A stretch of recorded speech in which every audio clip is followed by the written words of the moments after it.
বঙ্গাই যে নাম ধরছি এও কিন্তু হু করে কিন্তু বহুত বড় কন্টেন্ট ক্রিয়েটার। বাঘাযতীনের কালোপাটা বঙ্গাইকে চেনাতে এসছে, আর এত পর্যন্ত কথাবার্তাটা সব ঠিকঠাক ছিল যে বঙ্গাই অনেক বড় ক্রিয়েটার। এর ভিউজ এত ডাউন হয়ে গেছে এখন আমাকে রোস্ট করা শুরু করেছে। কিন্তু তারপর যেটা বললো গাইস সেটা আর আমি আর নিতে পারলাম না, তাই মটকা হয়েছে গরম। এর পরোটা খুব নরম, আর এর পিছন দিয়ে বার করব পরোটার জুস গরম গরম।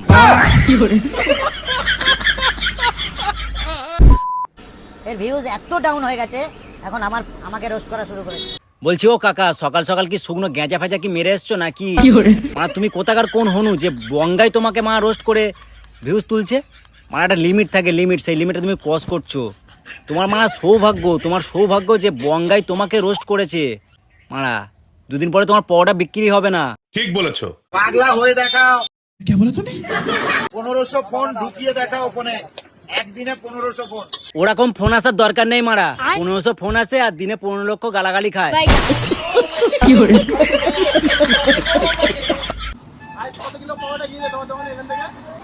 হাইস্ট 10 কিলো গেছে। আরে ও খেপাদা, 10 কিলো বললি ভাইরাল হবে না, আর একটু বাইরে বলো। 10 না 20 কিলো গেছে। হাই